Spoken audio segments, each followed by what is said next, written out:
Good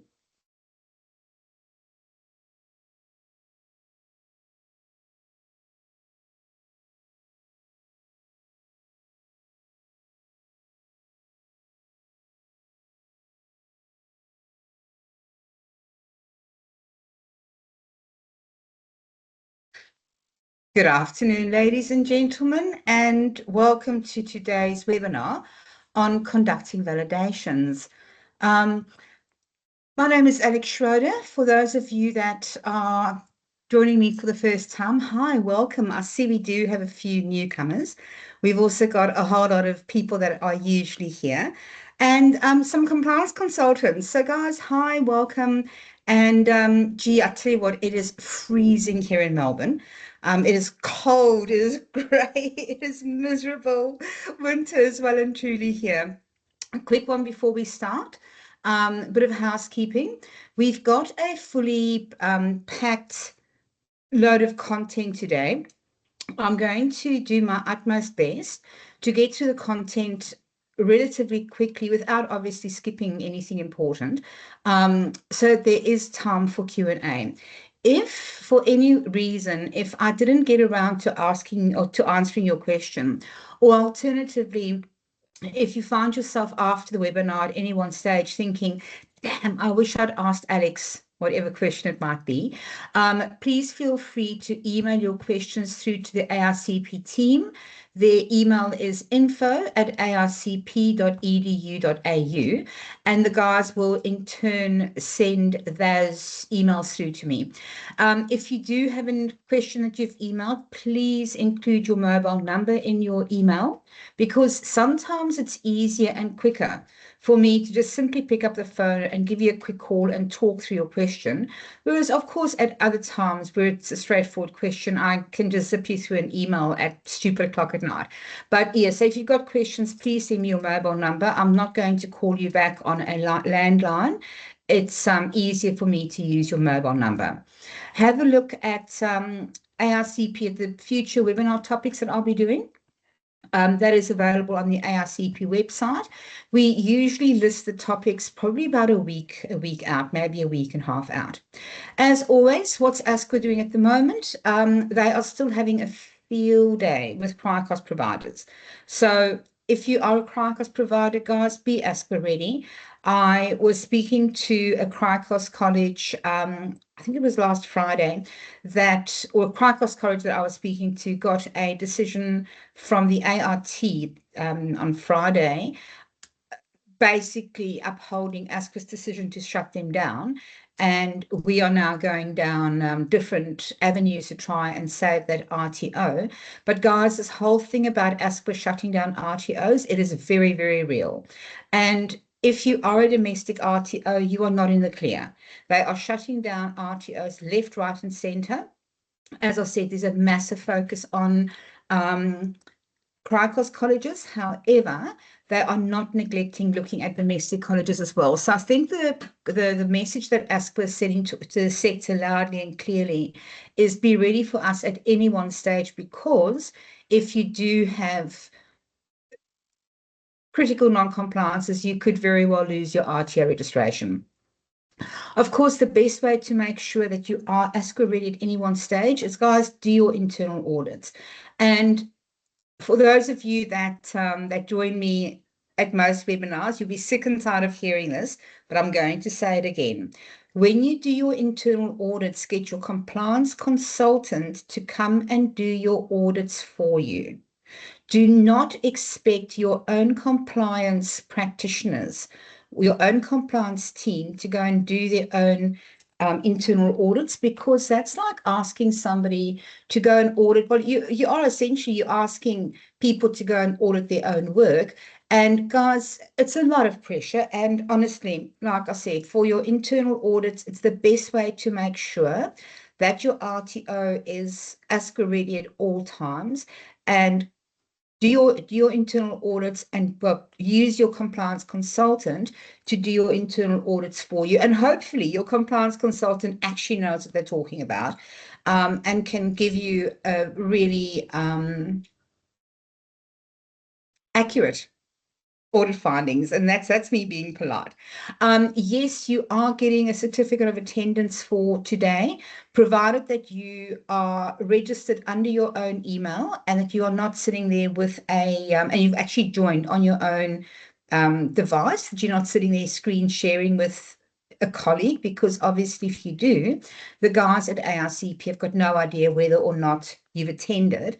But guys, please don't email the ARCP guys or text me and say, am I getting a certificate? Yes, you are getting a certificate of attendance. You'll get it within 3 business days. If it isn't in your inbox by Tuesday, then by all means contact ARCP. But until then, just sit down, just sit back patiently, because every single time that somebody emails ARCP to say, am I getting a certificate of attendance, they need to take time out of issuing the certificates to go and answer those emails, and it gets annoying. Okay, let's jump straight in. Today we're looking at conducting compliant assessment validations. And guys, I'm stressing the word compliant because you can do validations that give you a non-compliant, or you can do validations that are just invalid, or that give you invalid validation outcomes, or you can do it compliantly and in a way that you will actually get reliable validation outcomes, and that is what we're focusing on. Obviously, in the 2025 RTS standards, the need to conduct validations is addressed in Outcome Standard 1.3 and 1.5, and then the credentials policy also tells us about who can and can't validate. So, having a very, very quick look at Outcome Standard 1.3. I'm not going to sit here and read everything to you word for word. We all know where the outcome standards are. We can all go and read them. But essentially what Outcome Standard 1.3 says is your assessment system. We're going to speak about assessment system in a moment, but your assessment system must be fit for purpose and consistent with the training product. So what that means in plain, simple English is essentially, look, the biggest part, or one of the biggest parts of your assessment system, is obviously your assessment tools.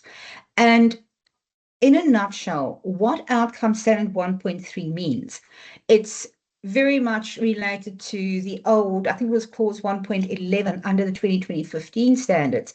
But basically what it says is that as an RTO, you need to ensure that your assessment tools are actually 100% compliant and that they address every requirement of the unit of competency. And guys, it's been the same. You know, this isn't a new requirement within the vet sector. It's not a new requirement under the standards whatsoever. If we think back, we go back to, oh my gosh, even before, I think it was even before the 2010 RTO standards, we had validation requirements even way back when. The only difference is that ASQA is really sharpening their pencils when it comes to non-compliant assessment tools. And when I spoke earlier on about doing your validations so that you are left with valid and reliable validation outcomes, that is what we're really looking at in today's webinar. So what does a fit-for-purpose assessment system look like? Where your assessment system is fit for purpose, it means you are ensuring that your assessment tools are suitable to the training product as well as to your learner cohort. But not only that, that your assessment tools are actually valid, and that your assessment processes are valid and your assessment outcomes are valid. So those are all part of your assessment system. Now, to give you an idea, when I say that your tools must be suited to your training product as well as to your learner cohort, ARCP offers the Cert 4 and RTO compliance that I wrote, God, it must be about 8-9 years ago by now. And given that qualification, that accredited training product is specifically for RTO compliance, what we did when we wrote the assessment learning resources as well as the assessment tools, we actually sat down because our cohorts and ARCP's target market and the cohorts for these qualifications are specifically RTO compliance practitioners. When we wrote the learning resources and the assessment tools for ARCP, we obviously made sure that everything was 100% contextualized to the RTO compliance or to RTO compliance operations. And that included the BSB training, the BSB units of competencies, as well as the enterprise units that are unique to both the Cert 4 and RTO compliance, as well as the Diploma of RTO Compliance Management. Now, if you have a look that the way that the tools have been structured for the Cert 4, because the Cert 4 and RTO compliance is very much an entry-level qualification for RTO compliance practitioners, obviously the way that the assessment tools have been written and the way that the assessment tools have been laid out and developed is obviously a bit different to when we did the assessment tools for ARCP for the Diploma in RTO Compliance Management, because we've got two distinctly different cohorts that are doing those qualifications. The Cert 4, as I said, it's very much an entry-level course, whereas the Diploma in RTO Compliance Management is specifically, or I wrote it specifically for people with significant compliance management experience. So because, do you guys see what I mean when I say there are two completely different cohorts, although the two cohorts both work in exactly the same sector, or exactly the same job classifications within the RTO world. And then if you have a look, we've then got the Graduate Diploma of Management with the learning specifications. Now, once again, when you look at your learning and assessment resources, you've got to make sure that they are also applicable, or they are also suited to the AQF level, because Cert 4 and RTO compliance is obviously level 4.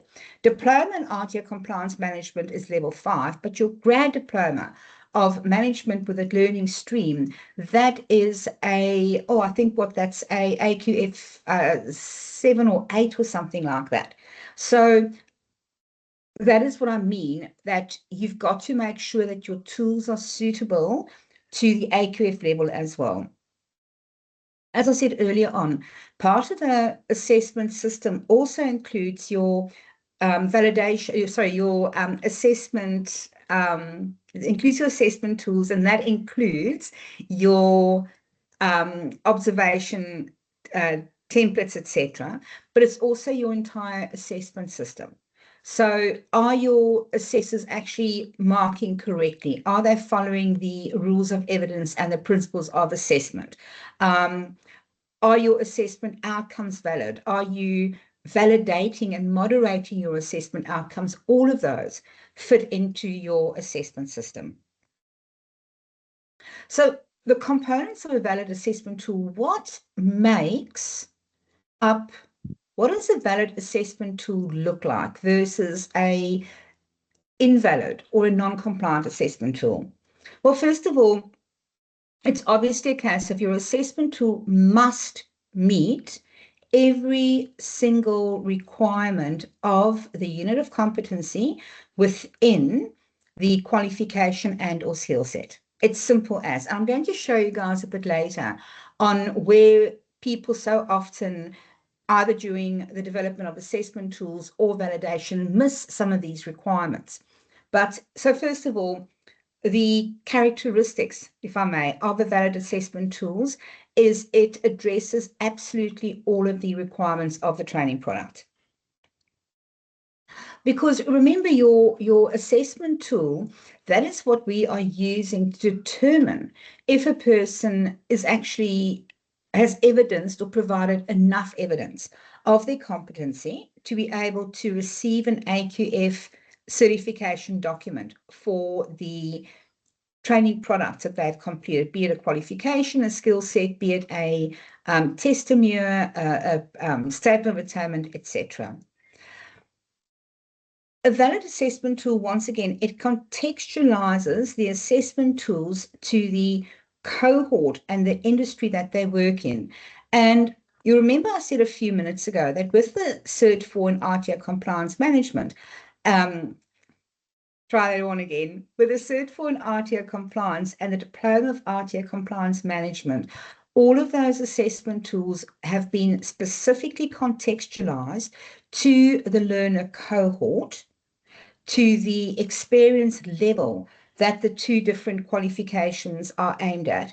And that is what we mean by actual contextualization. And, you know, what I always say to people that ask me about these two qualifications that I wrote, and I was very pleased as punch when I wrote them years ago, is I always say to them, the way that the learning material has been written is when you are busy learning and when you get to a concept that is new in your learning journey and you go, you know what? I understand the concept, but how do I apply that to my role as a compliance practitioner within an RTO? And then I always say to people, in these instances, they actually don't have to sit there and wonder how they're going to apply it. The learning material has done the thinking for you. The same with the assessment tools. Assessment tools need to be contextualized because at the end of the day, we are training people, and this is regardless what training products you deliver. We are training people to be able to perform very specific job roles in very specific industries. And compliance within the RTO sector, as an example, is so much different than compliance within the financial sector. So even when it comes to your assessment tools, you've got to make sure that those assessment tools are contextualized and are meaningful to the learners that are actually doing these assessments. Also remember that a valid assessment tool, it enables the learner to evidence their knowledge and competency or competence of the requirements of the training product sufficiently. Because remember that the assessors that are marking these assessments, they need to be able to gather enough confidence. They need to, when they're marking these assessments, they need to be confident that the person that they're about to just sign off as, yep, you are competent, has actually addressed all of or has sufficiently evidenced their competency and their skills and their knowledge of the training product. And one thing I actually didn't include in these slides, but it's worthwhile mentioning, remember, if your assessment tools are not valid, if your assessment tools do not address every single requirement of that unit of competency, what that means is that if your RTO then has students, or let me rephrase that, where you have assessment tools that do not meet every requirement of that unit of competency, it doesn't matter how perfectly the learners actually complete the assessment material. They can complete the assessment material 100%. But if your assessment tools are flawed, it means that the learners haven't actually been able to demonstrate their competency fully. And therefore, if you issue them any kind of AQF certification document at all, be it a testimonial, a record of results, an SOA, you are then in breach of another section of the NBR Act and the RTO standards. And that's that little sting in the tail where it says that an RTO is not permitted by law to issue any kind of AQF certification documents to any person that has not fully demonstrated or evidenced their competency. So can you guys see where if your assessment tools are not valid, how you then get yourself into the most horrific, potentially, into the most horrific Pandora's box? Because non-compliant assessment tools leads to so many, or it interlinks to so many other requirements under the NVR Act, which I'm not going to go through today. Your assessment tools, a valid assessment tool also has very, very clear instructions to the learners as well as to the assessors. So to give you an example between a valid assessment tool and an invalid assessment tool, the difference between validity, even if you've addressed all of the requirements of the unit of competency, the difference in validity can so often come from a lack of specificity. And when I say a lack of specificity, what we mean by specificity is, were your assessment instructions specific enough so that, and are your assessor guides or your benchmark answers, are they specific enough so that you can literally have a learner sit down there and do their assessment without sitting there and wondering, what do I do next? Specificity comes in, an example of that is, let's say the assessment question is, provide examples of non-compliant assessment tools. As the learner, I'd be sitting there and I'd be going, how many examples do they want? Or if you have learners like me that they ask for examples, it's plural, therefore it's at least 2. I'll give them 2 because I want to do the minimum. You'll get another learner that goes and they go, oh, I know of 12 examples. Let me rattle off all 12 examples. Without a lack of specificity, how do you ensure that learners are actually asking or answering the questions or completing the assessment activities correctly? Because remember, the learners that are using these assessment tools, they don't live in the minds of the people that actually develop the assessment tools. So your assessment tools have got to be clear. Your instructions have got to be clear. Your instructions have got to be very, very specific. Because here's another thing. If you don't have specificity within your instructions, and specifically also if you don't have specificity within your benchmark answers, imagine this. We'll go back to the example of provide examples of compliant assessment tools.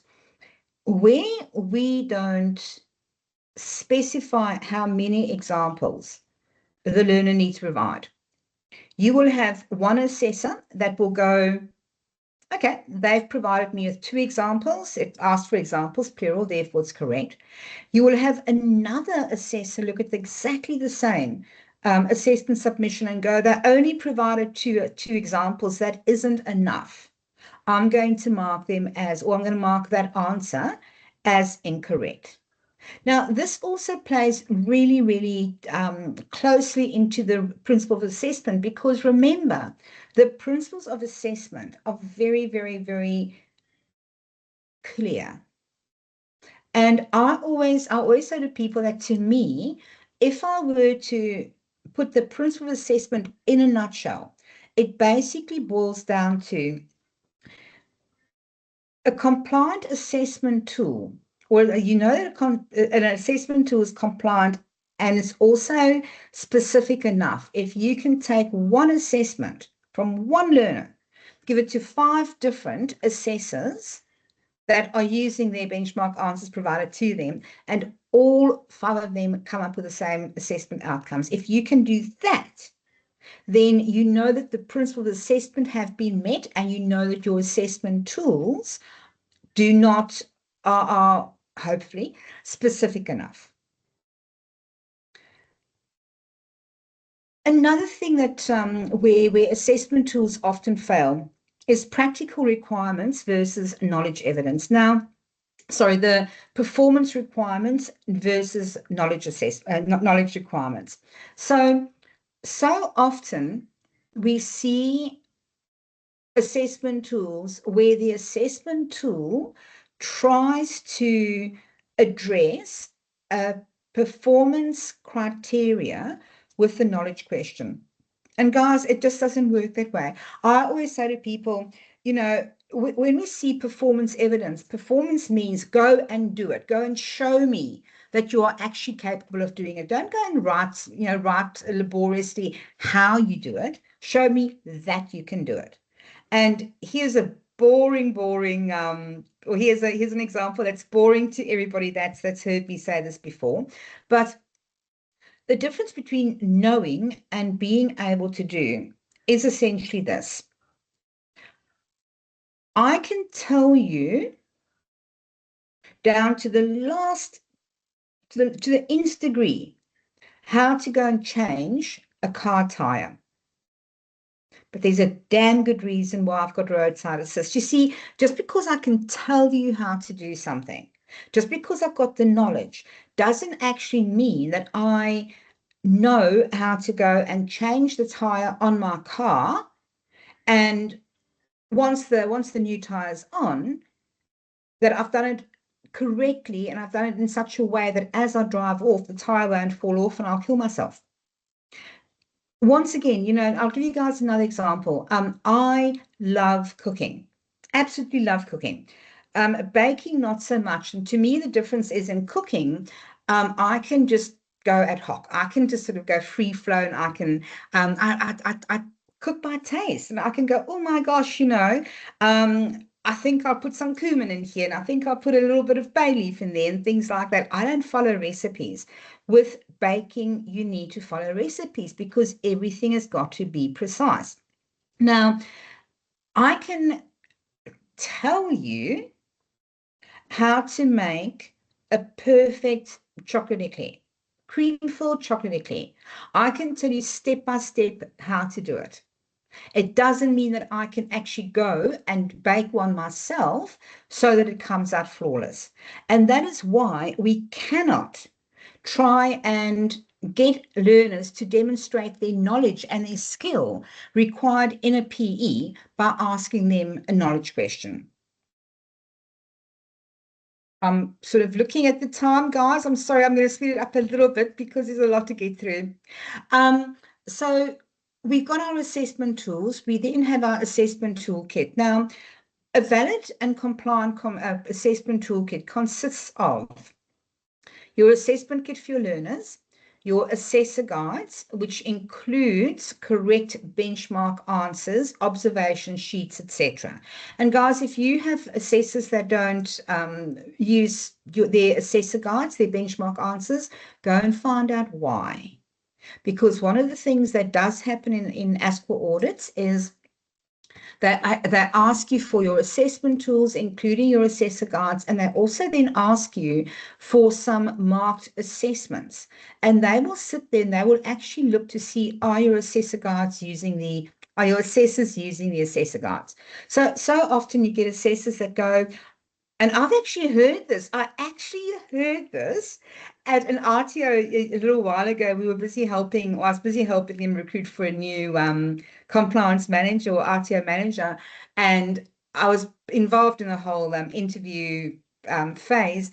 And we asked the same question of every single applicant. And it was around if you found that your assessors weren't using your assessor or weren't using assessor guides, and that has caused a compliance issue, how do you rectify that? That's what it was for a compliance manager. And this one dude actually sat there, and in the interview, he said he doesn't believe that assessors should use benchmark answers because they should all be experts in the field that they are training and assessing in, and therefore they don't need to use benchmark answers. Needless to say, the interview ended about 5 minutes later. But where I'm coming from is, if your assessors are not using the benchmark answers, find out why. Because maybe they think that they know everything and they don't need to use benchmark answers, or perhaps they believe that the benchmark answers provided in the assessor guides are actually deficient. And if that's the case, what they then need to be doing is they then need to be bringing this to the attention of the compliance team, so a moderation of those benchmark answers can then be undertaken and update them if they need to be. Anyway, I'm running off again. So the components of a valid assessment toolkit, guys, I'm sorry for going off topic. Your assessment kit for your learners, your assessor guides with your benchmark answers, observation checklists, etc. for your assessors. Your mapping documents are really important. And this also includes your RPL tools. Do not forget that you have a legislative and a regulatory obligation to have assessment tools for everything that you are delivering. And part of your overall assessment toolkit is your RPL tools as well. And I will be doing, I think I should do a webinar on RPL sometime, because a lot of people are getting RPL tools wrong, but that's not for today. Let's move on to outcome statement 1.5. So essentially what 1.5 says to us is that our assessment system must be validated by people that actually know what they're talking about. Boom, that's 1.5. So who can actually validate? Oh, sorry, I'm jumping ahead a bit. But it also says that as an RTO, we need to, remember, we only need to validate every 5 years. And remember, under the 2025 standards, they've taken away the requirement to do 50% in the 2 years, 50% in the 3 years, 50% in the remaining 2 years. And it now says that we only have to validate our tools once every 5 years. But remember that it also says that we must validate our assessment outcomes. And that's a completely different conversation, because validating your assessment outcomes every 5 years doesn't work. Very much for what I mentioned earlier on, is that if you don't validate your assessment outcomes really regularly, you are running the risk of issuing AQF certification documents to people that have not actually evidenced their competency properly, because the way that your assessments are being marked could be incorrect. However, outcome standard 1.5 says that the people that are doing the validations of your assessment tools, as well as your outcomes, need to actually know what they're doing. So who can validate? In a nutshell, the credentials policy says that you've got to have somebody who has a TAE or a higher education qualification, so a bachelor in adult learning. It can't be any bachelor's qualification. It can't be a bachelor's of early childhood or something like that. It's got to be in adult learning. Then you can have industry experts that are validating. You can have, but altogether, the people that are doing your validations, there must be at least one person with a TAE in there. And then collectively or individually, they need to also have obviously know what they're talking about vis-a-vis the industry that the assessment tools relate to. They've also got to have their PD. Their PD must be up to date, as well as their industry currency. Now, I want to give you guys an example of very basic validation errors that so often happen.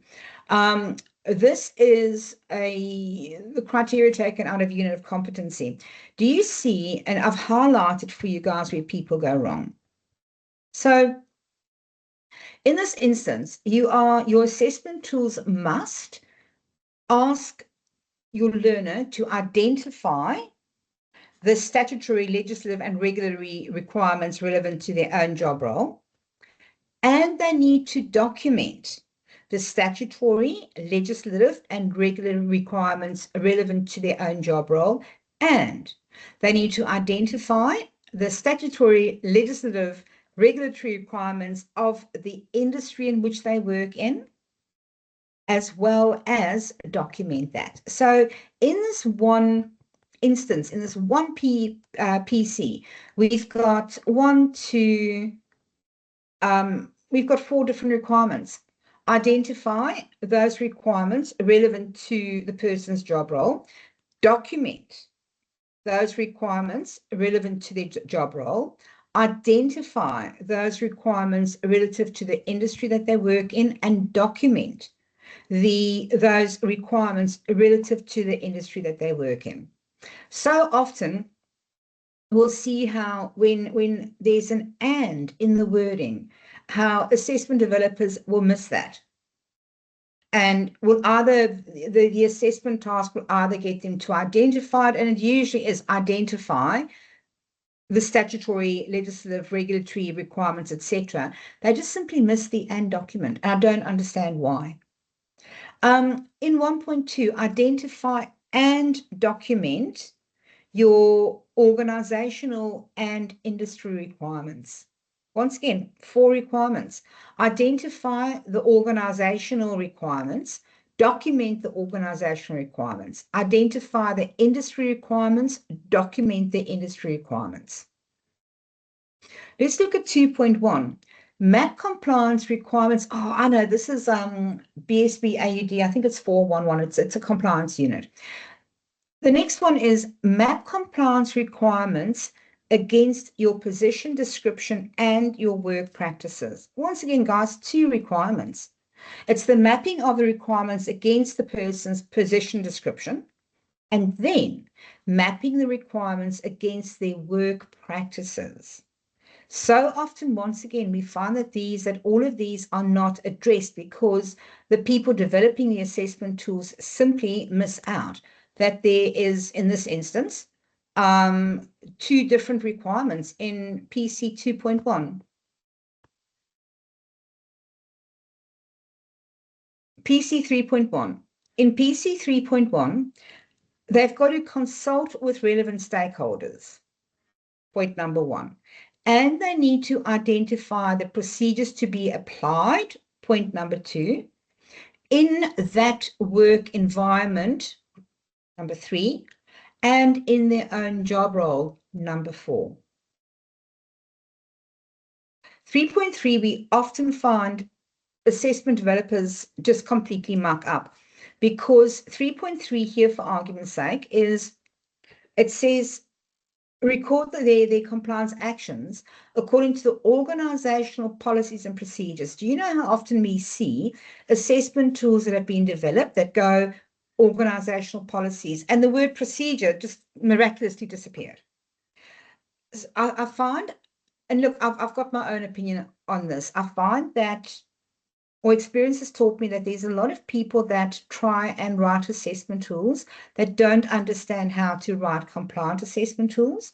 But just as likely, there are people that go and write assessment tools, and because they don't know how to address a criteria in the unit of competency, they just skim over it, and it just doesn't exist. And when we validate, these are the things that our validations must pick up, because if our validations don't pick it up, the ASPA audit will, and then you're going to be bamboozled by ASPA. As I said earlier on, you cannot go and sufficiently address a performance evidence requirement with a knowledge evidence question. Please, guys, if nothing else, tattoo that on your forehead, spray paint it on your wall opposite your desk or next to your desk. But please remember, a PE cannot ever, ever, ever, ever, ever, never, ever, ever be addressed by a knowledge evidence question alone. So please don't try and do it. And I've just thrown in there by knowledge evidence question alone. Having said that, why, if your PE if your question sufficiently addresses that performance evidence, then why bother with a knowledge evidence question as well? Also, always remember that, especially in the newer training packages, the ones that have been released since 20-ish, maybe a bit before that, there's often a requirement that the learners need to be able to show their performance of that requirement on more than one occasion. Sometimes it's at least 2 occasions. There are units that what we've seen that are 3 occasions. Some of them are 4 occasions. Guys, if the unit requirement is do it on at least 2 occasions, if your assessment tools doesn't specifically get them to do it at least twice, your assessment tools are invalid. It's as simple as that. I know I'm going a bit faster. Like I said, I'm just very mindful of the time. Other places where RTOs very, very often go wrong, and when I say RTOs, I really should say where assessment tools often fail, is foundation skills are not always either included in the assessment requirements or haven't been mapped properly. Now, yes, I know that when it comes to an audit, you are not legally required to provide your mapping document with your assessment tools. Guys, ASCO auditors always say, hey, they'd like your mapping document as well. It's always a bad idea not to give it to them, because otherwise you are relying on them to be able to interpret your assessment activities correctly, and you don't show them how you actually got to where you are, conducting which assessments. So remember, performance evidence versus knowledge evidence is one big, big, big risk where assessment tools go wrong. Not addressing every single one of the requirements of the unit of competency. Often foundation skills are left unaddressed, or they just simply don't appear in your mapping document. Frequency. Remember, if the unit of competency says they've got to do this at least twice, doesn't mean you've got to go ask them to do it 1,000,000 times. Twice is enough, because the requirement is at least twice. But do not get, or your assessment tool should be developed in such a way that your assessment tool developer has actually laid out very specifically how this is going to be demonstrated twice. Over a period of time, most unit of competencies, I'd even go as far as to say, I go 99% of them, only because I'm not 100% certain that 100% of UOCs do that. But units of competency require your learners to be able to practice and demonstrate their knowledge and skill over a period of time. So there's a lot of RTOs that deliver short courses. And in fact, I was with an RTO about a week ago that do high risk work licenses. And unfortunately, in that sector, the industry standard is to go in, and for a person to be able to go in and do a forklift licensing course within 6 or 7 hours. And I mean, when I say 6 or 7 hours, I mean getting their induction, stretching their legs, I mean doing their learning, being assessed, etc. And the scary thing is that, forget about the fact that for that unit, I think the nominal hours is something like 60 or 80 or something like that. But industry and RTOs have decided to go and deliver it really, really quickly. And the justification of that is, but these guys come to us and they want their licenses immediately so they can go and work. That's fair and well. But if you are literally teaching the theory, assessing the theory, teaching the practical, and then assessing the practical of a unit of competency within 6 hours. And when I say 6 hours, that's obviously 6 actual hours. It's an 8-hour day minus smokers and morning breaks and lunch breaks and so forth.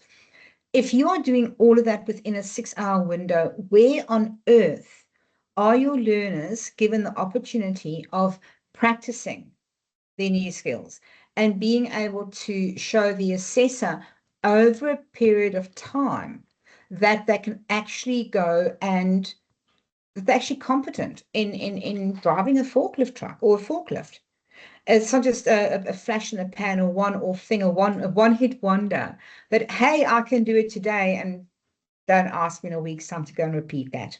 So these are areas we often find in validations, that it doesn't pick up, that it's got to be, the skills have got to be able to be learned and demonstrated over a period of time. And validation errors also often come up with how evidence is collected.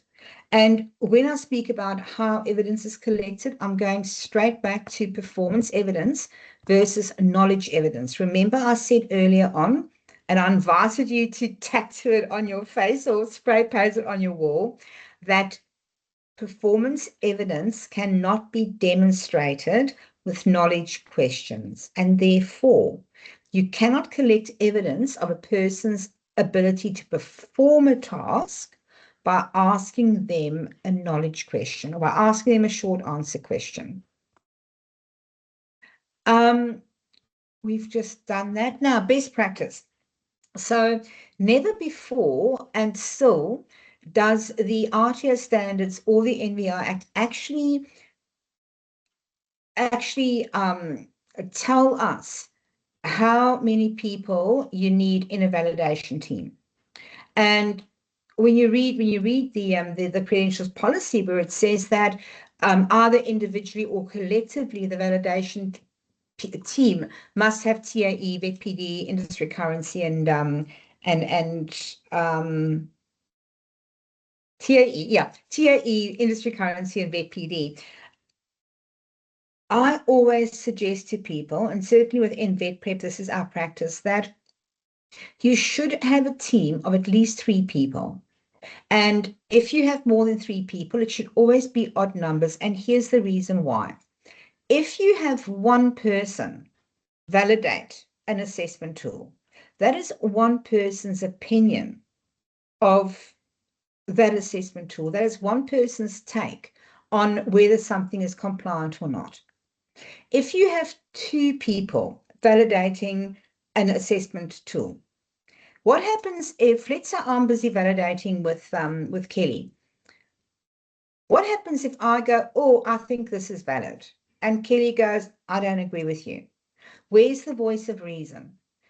Is it then a case of how do we then determine whether or not it takes a closer look? Is it a case of the person that sounds the most convincing? Is it a case of the person with the most experience, they win the argument? How do we determine, if we've got 2 people at loggerheads, whether or not or who's correct? Whereas if you have a third person there, you will always have 2. If there is a disagreement, it means that you will have 2 people that are sharing one thought on the validity of the assessment activity and one person that doesn't. So there'll always be the majority number. And ditto, if you have 4 people in a validation team, you are still down to running the risk of having a complete divide. Whereas if you go for odd numbers, you'll always have a majority. And so often when you have a majority either way, it just really helps with when the validation team are discussing their opinions and their findings. Does that make sense? Now, remember, for validations, your required documentation is your 5-year validation plan. And guys, your validation plan must be comprehensive. I've seen how different people interpret different or have developed different validation plans. But here's the thing, your validation plan needs to have very specific details and information in there. And if it doesn't, and we don't have time for us to go through it right now, unfortunately, but if it doesn't, then at audit time, the auditors are going to take umbrage with your validation plan not being specific enough. You need to keep the credentials of your validators. And when I say your validator credentials, you need to have all of the documentation that evidences that they met the requirements of the credential policy. Now, so often RTOs go, oh, we don't keep them on file, but during audit we'll get them. Here's the thing. What happens if, let's say, you don't keep your validator credentials on file? Very, very similar. And when I say keep your validator credentials on file, exactly as you would keep your trainer and assessor credentials on file. Because here's the thing. Let's say, for argument's sake, that your assessment resources were validated in March. And it's now November, and ASQA's come in for an audit, and they asked to see your validator's credentials. But the people that did the validation back in March are no longer with the RTO. Then you're stuck. How do you evidence that the people that validated your assessment tools actually met the credential policy if you don't have their credentials on file? And guys, I've actually seen RTOs come unstuck on this. So please do yourself a favor, have a credentials file just as you have a train and assessor credentials file. Sorry, have a credentials file for your validators, just as you do for your trainers and assessors.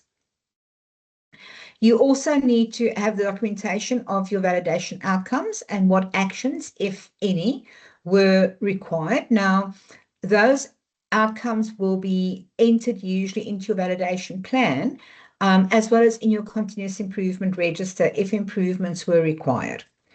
However, when I speak about validation outcomes and actions, you can simply address that by using your validator. You know how when we validate, we give our validators templates to complete. Those completed ones are just as good as long as all of them haven't been completed or unpresented as typed and printed documents. We've obviously got to be able to show that the validation activities were real, that they were authentic, that they were carried out. Quick one for you. I'm now onto the Q&A section, and my phone is going and people are going, oh my God, I can finally get to ask a question. Guys, quick one for you. Please remember that, I was going to share something with you right now. Oh, yes, that's it. Please remember that your validation plan, your 5-year validation plan, must also include when you are doing your validations / moderations on your assessment outcomes. And the other thing that I was going to, mention to you is remember that you were supposed to do your validations as the 2025 RTO standards kicked in. So if you still haven't done your validations on your assessment tools, I'd get cracking if I was you, because ASQA is picking up on that and they are just whipping RTOs left, right, and center. Okay, I'm going to have a quick sip of water and then let's go over to the, gosh, I've got 8 minutes for questions. Give me a sec.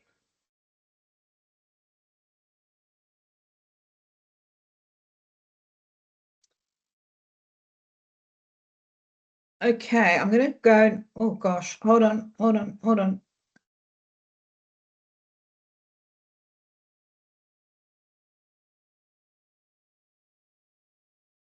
Oh my gosh, there are so many questions.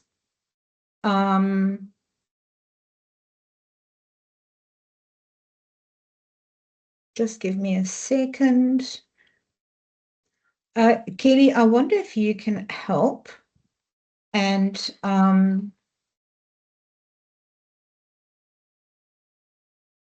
there we go.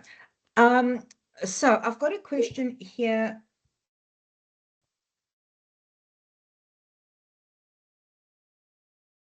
So I've got a question here from, I'm sorry, I don't have your name on here, but if the mapping document is part of the assessment tool, why would it not be legally required to be produced? Look, once again, there isn't a legal requirement for it to be produced. However, when you don't have your mapping document, how does the ASQA auditor actually go and see whether everything has been addressed? Because if they don't have the mapping document that you prepared when your assessment tools were validated, were developed, you're leaving it literally up to the auditor to go and read into or to go and draw the lines between the assessment activity and the unit of competency requirements. And remember, ASQA auditors are trained as auditors. They are not industry experts in every single industry that they audit in. I've got one here. How many units do we need to validate under the 5-year plan? Is it some units or all of them? over a 5-year period, all of your assessment tools need to be validated, every single one of them. So you've now got a 5-year rotation where every 5 years, every single one of them must have been validated. I think the big difference is that, excuse me, I think the big difference is that under the 2025 standards, they sort of broke it down, and they told us we had to do X percentage at this stage, we had to do it X percentage at that stage. In the new RTO standards, basically what they're saying is, look, you go do it when you want to. We're not going to tell you when to go and do it, but make sure that everything is validated over a 5-year period. Just back to, sorry guys, just bear with me.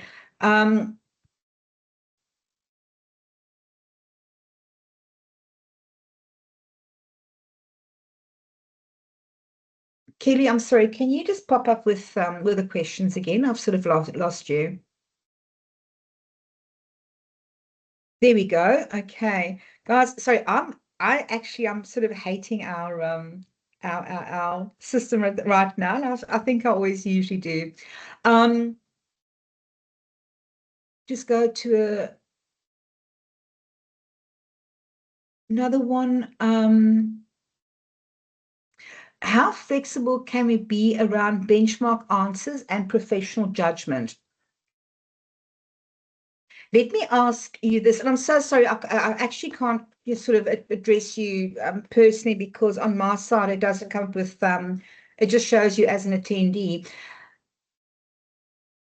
When you say how flexible can we be around benchmark answers and professional judgment, where do we draw the line between knowing if the assessor's professional judgment is actually correct?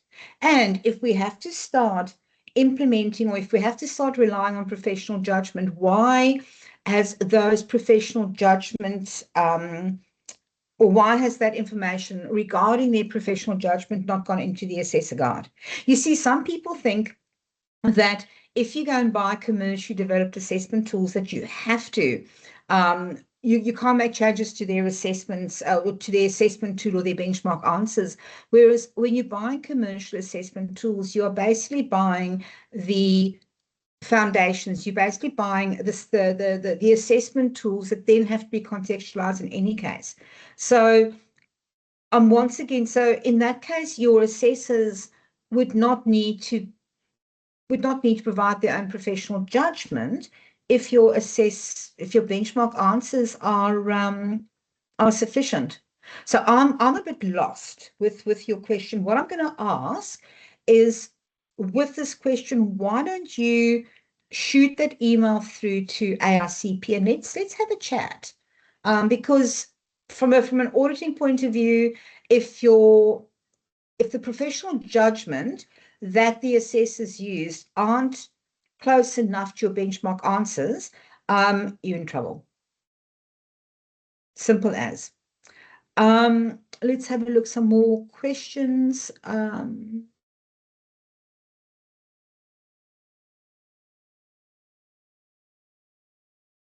Oh, hey, Alex, will you run a masterclass on validations, please?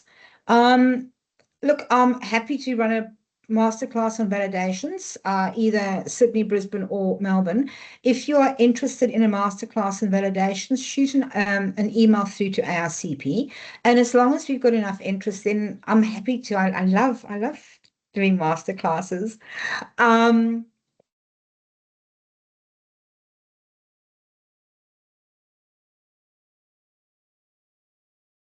Okay, so Britt, you've asked, standard 1.5 states every training product must be validated at least once every 5 years. Are you interpreting that as each unit rather than each qualification? Yes. So guys, this is something that we often find, that we often come across in the sector, is, remember, in the vet sector, a training product is a unit of competency. It's not only a qualification or a skill set, because you have got RTOs that literally deliver standalone units. So whenever you read anything that speaks about a training product, it speaks about a unit of competency. So Britt, you go back to what you asked, is yes, every single unit that you are delivering must be validated at least once in a 5-year period. A training product is not a skill set, or it's not a qualification. It is absolutely a unit of competency. So Nelson, you've asked, does the mapping document need to be validated to assure if the RTO created it? No. No, there's no reason for your mapping document to be validated, because remember, your mapping document, well, I guess, okay, so there's no requirement to go and validate your mapping document, but if you think about it, if your mapping document is being used as part of the validation process, then if you see that something has been incorrectly mapped, you're going to fix it on the mapping document there and then. But we don't have to actually prove that we have, or provide any kind of evidence that we have validated our mapping documents, because it's almost like that's a supplementary document.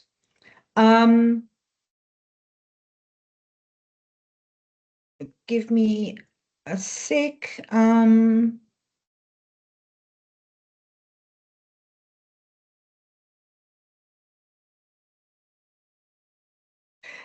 Rosvina, you've said for 104 weeks, diploma of community service, so that's 2 years, and 104 weeks you'd be a Crikos College.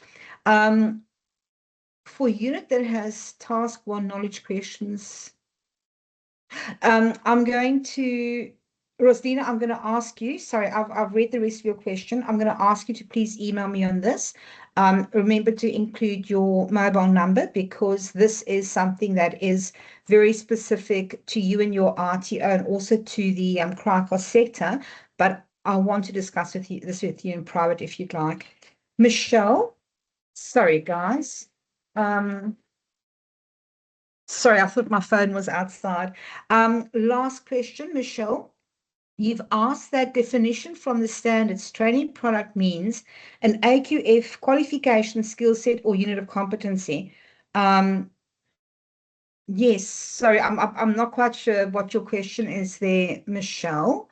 But yes, a training product is a unit of competency. It's a unit of competency, and be it I'm going to rephrase it. I think, Michelle, I know where you're coming from. A training product is a unit of competency or a qualification or a skill set. But remember that where you are delivering a qualification, all of the units in a qualification are the training products that need to be validated. Guys, I'm just sort of looking to see if there's another few questions that we're not going to get around to answering today. Can I please ask you guys to just please email info@arcp.edu.au. The guys will pass your messages on to me. But yeah, please do that. Guys, I hope you've enjoyed today's webinar. I know I went a bit more rushed than usual. I did really just want time to be able to answer questions in the webinar because so often I run out of time. Have yourself a wonderful day, and yeah, if you're in Melbourne, stay warm and dry. If you in other parts of the country, that's also bitterly cold. Stay warm, and I'll see you guys in the next webinar. Thanks for joining me. Bye.